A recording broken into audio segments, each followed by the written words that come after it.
বাড়ি থেকে বেরিয়ে যাচ্ছেন এমন সময় হযরত জাফরের দুইটা ছোট ছোট বাচ্চা ছিল। দুইটা ছোট ছোট বাচ্চা পিছন থেকে ডাক দিচ্ছে, ও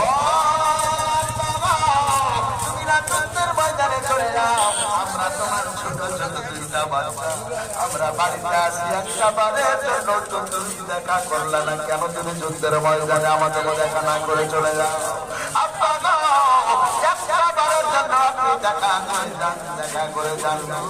এই কথা বলার পর হযরতে জাফর কানে যখন সন্তানের আওয়াজ গেছে, হযরতে জাফর তখন বাড়ির মেন গেটে পৌঁছে গেছে। আল্লাহর নবীর সাহাবী হযরত জাফর টেনশনে পড়ে গেলেন।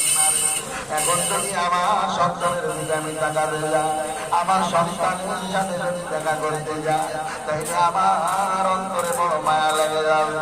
না রে না রে, আমি দেখা করবো না, আমি দেখা করবো না, দেখা করবো না, দেখা করবো। আমি চলে গেলাম যুদ্ধের ময়দানে। উঁচু করে যুদ্ধের ময়দানে কিতাবের মধ্যে পাওয়া যায় একবারের জন্য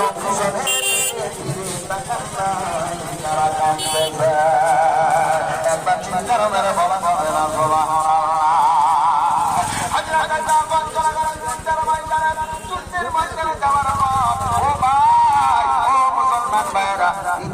সেনাপতি হযরত আব্দুল্লাহ বিন রাওয়াহা, তাকে আল্লাহর নবী বললেন, আব্দুল্লাহ যাও যাও, তুমিও বাড়ি যাও, তুমিও বিবি বাচ্চার কাছে বিদায় নাও।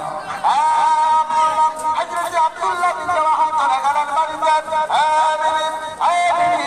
আল্লাহর নবী বিশ্বনবী আমাকে যুদ্ধের জন্য সেনাপতি বানিয়েছেন, মোটার প্রান্তরে যুদ্ধের ময়দানে যুদ্ধ করতে যাবো, আমার বিদায় দাও, বিদায় দাও, আর হয়তো দেখা হবে না।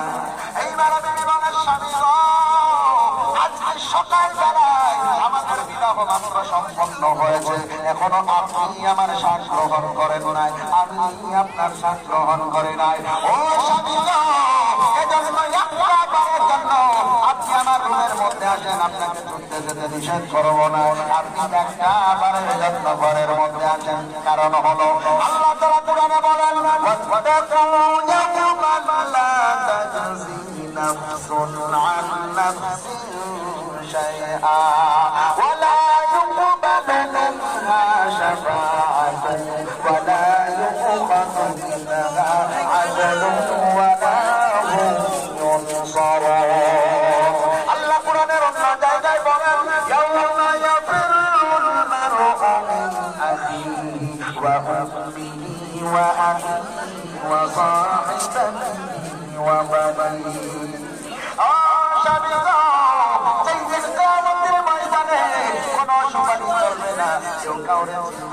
স্বামী বিবিকে পরিচয় দেবে না, বিবি স্বামীকে পরিচয় দেবে না, ভাই ভাই চিনবে না। কোটি মানুষের মাঝে আপনি স্বামীকে জানো, আমি একটিবার দেখার পরে যেন আমি স্বামী বলে চিনে দিতে পারি স্বামী। এই জন্য আপনার চেহারা আমি ভালো করে দেখে নিতে চাই। একটা বাড়ির ঘরের মধ্যে আসেন, রুমের মধ্যে আসেন। হযরত আব্দুল্লাহ বিন রাওয়াহা বললেন, বিবিরা না, আমি তোমার রুমে যাব না। কারণ হলো আমি যদি এখন তোমার রুমে যাই, তাইলে তোমার রুমে যাওয়ার পর তোমার এত সুন্দর চেহারা, এত সুন্দর চেহারা, আমার এলাকার সব চাইতে সুন্দরী নারী তোমাকে দেখা করে আমার মন করে বড় প্রেম জানবে, আমার ভালো লাগবে না যুদ্ধের ময়দানে যেতে। আমি না আর আমি তোমার রুমে যাবো না, আমার বিদায় দাও, বিদায় দাও, তরবারি ভাঙা দাও, তরবারি ভাঙা দাও, সঙ্গে দেখা লাগবে। বিবিকে বলে, বিবিকে মাফ করে দিস, জীবনে আর হয়তো দেখা হবে না, দেখা হলে জান্নাতের ময়দানে। বলে তরবারি নিয়ে বেরিয়ে গেছেন, মোকাবিলা করে সবাই পৌঁছে গেল, যুদ্ধ শুরু হয়ে গেল। কি বলবো গো, মোটার প্রান্তরে বিশাল এক যুদ্ধ শুরু হয়ে গেল, বিশাল যুদ্ধ শুরু হয়ে গেল। আল্লাহর নবীর বালক পুত্র সর্বপ্রথম নম্বর সেনাপতি তরবারি ধরে কালেমার পতাকা ধরে আর এক হাতে যুদ্ধে দিনের ময়দানে যুদ্ধ শুরু করেছেন। বেঈমান কাফেরদেরকে জাহান্নামে পাঠিয়ে দেওয়ার পর একজনের জায়গা পর্যায়ে তিনি শহীদ হয়ে গেলেন। বেঈমান কাফেররা শহীদ করে দিল। শহীদ করে দেওয়ার পরে মুসলমান আল্লাহর নবী সাহাবী হযরতে জাফর, আল্লাহর নবীর চাচাতো ভাই জাফর, তিনি তাকায় দেখলেন না হয়তো জান শহীদ হয়ে গেছে, তাকে টাকা যাবে না।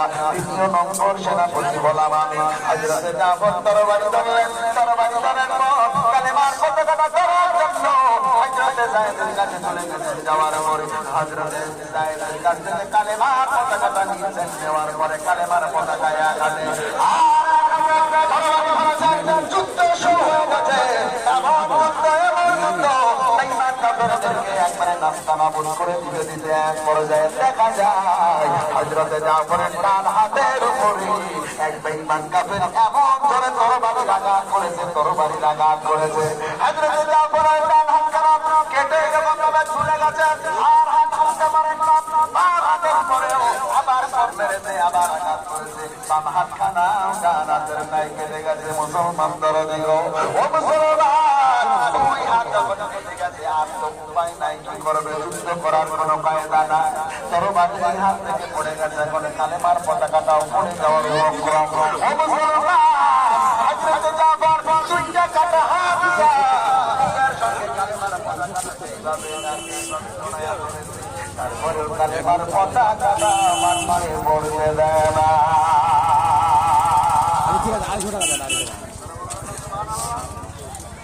ও মুসলমান, হযরতে জাফর তিনি যখন কাটা হাত দিয়া আগুনের মতো যখন কালেমার পতাকাটা ধরে আছে, ঈমান কাফেররা সহ্য করতে না পেরে হযরত জাফরকে মাটিতে ফেলে দিয়েছে। কি করা যায়? কি করা যায়? হযরতে জাফর মাটিতে পড়ে গেছে। এবারে তিন নম্বর সেনাপতি হযরত আব্দুল্লাহ বিন রাওয়াহা তিনি চিন্তা করলেন, না না, করা যাবে না। আমি তিন নম্বর সেনাপতি হযরতে জাফর শহীদ হয়ে গেছে, আর দেরি করা যাবে না। কালেমার পতাকা ধরা লাগবে।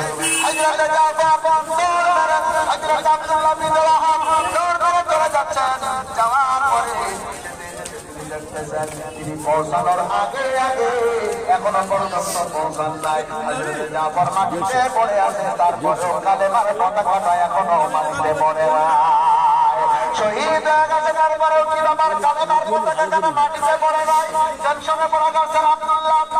আব্দুল্লাহ বিন রাওয়াহা দৌড় মেরে চলে গেছে। যাওয়ার পরে তিনি দেখতেছেন হযরতে জাফর এখনো শহীদ হয় না, এখনো শহীদ হয় না। হযরতে জাফর হযরত আব্দুল্লাহ বিন রাওয়াহার কাছে গিয়া দেখেন কালেমার পতাকাটা এখনো পর্যন্ত হযরতে জাফর ধরে আছে। ধরে রাখার ধরনটা কেমন ছিল?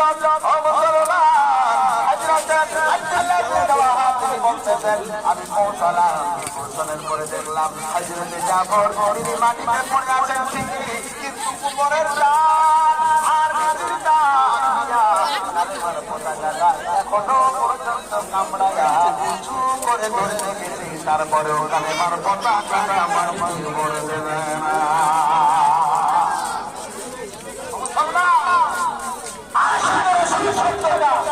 এদের জন্য মালায় তুমি আমি শুধু পারো লোক